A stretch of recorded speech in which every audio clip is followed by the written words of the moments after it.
Next up, we have my favorite Jaden, coincidentally the only Jaden I know, and his father, Mr. Gary.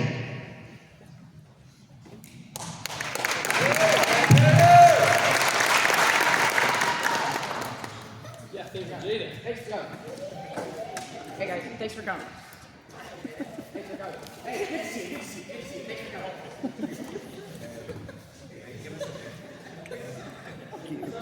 Salutations and greetings, my most attentive friends. I thank you both for your presence and your patience. I am Professor P.B. McGillicuddy, distinguished authority on the noble art of English pronunciation and the subtle, oft-misunderstood science of punctuation. This evening I find myself compelled to address a matter of no small consequence, in which in my professional judgment demands your immediate consideration. It has come to my scholarly attention that within Professor Timotheus Scawley's English curriculum, there appears a most distressing deficiency, one that must at last be brought into the light. Allow me to present now my most capable and confident assistant, Buford. I'm Buford, but my friends call me Buff. I've been working out with Christian recently. Right, let's quickly address the matter at hand, please. In the due course of English history, English grammarians have come to the morphological cognizance as to why the articulated expression of language is not so readily apprehended as to its written form. Hold on, Professor. I don't think anyone here just understood a word you just said. Okay, so us smart guys know what to talk about, but they just don't know what you're talking about. So, allow me to elaborate. So folks, what he's trying to say is, it's easier to understand people when reading words on a page than it is to just listen to them talk. Okay? We understand that? Go ahead, Professor. May I continue? Yes. The presence of these tiny lexicographical notations, commonly referred to as punctuation marks, affords the written language the advantage of augmented comprehensibility. Now, hold on. What you just said? Right over their head. They didn't catch a word you just said. Augmented comprehensibility. Yeah, augmented comprehensibility. Look at Luke. I don't even think he can pronounce that word. What he's trying to say is, you know those little things called punctuation marks? Those things help us understand people better. Okay? Go ahead, Professor. Thank you. On the other hand, the absence of these aforementioned lexicographical notations causes us to flounder about exasperating throes of ignorance and miscommunication. Now, hold on. Again, they have no idea what you are saying. What he's trying to say is, we don't have punctuation marks when we talk. We just can't do it. Okay, go ahead, Professor. I, being the fine grammarian and humanitarian that I am, have devised a system by which we can eliminate this utter confusion. The professor's got himself a plan. It's called phonetic punctuation. Phonetic punctuations. My capable assistant, Buford, and I will now demonstrate its magnificence. This is gonna be fun. This system comprises audible utterances which enunciate the marks of punctuation used in the English language. In other words, we got ourselves a sound for each one of the punctuation marks.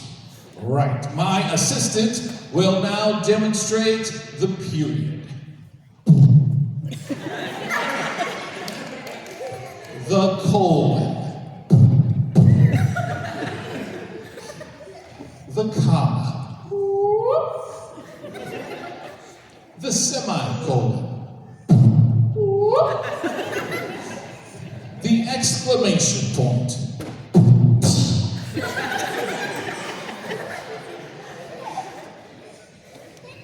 The question mark.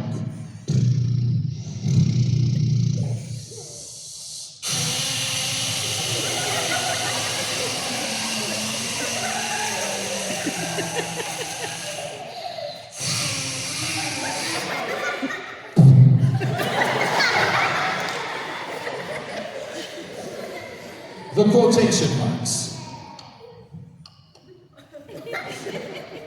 And finally, the dash.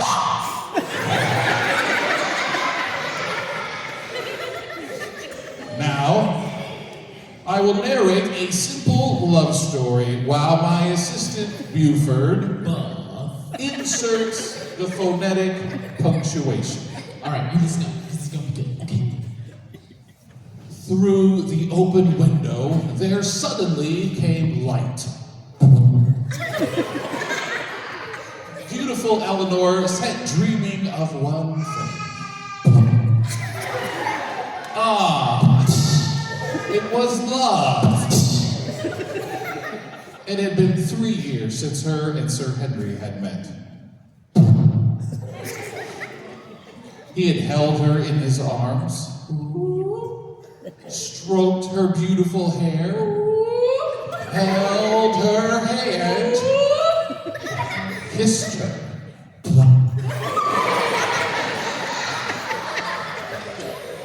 Eleanor exclaimed, "Henry, is this the first time that you've ever been in love?"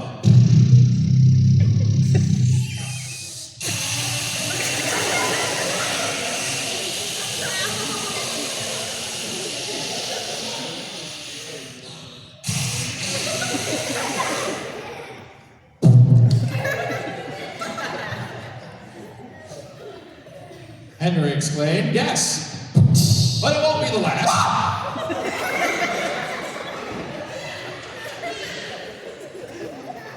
Suddenly, there was the sound of approaching footsteps as Eleanor's father walked into the room. He walked across the floor, grabbed Henry by the back of the neck, dragged him across the floor, showed him the door, opened the door, and threw him out. He sailed through the air.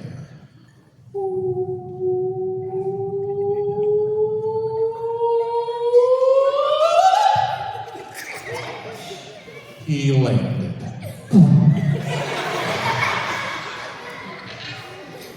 But the last thing they heard was the sound of Henry's departing horse.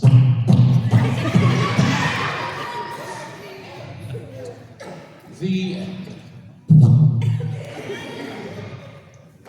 I said, the end. We're done. Stop it. Are you quite finished?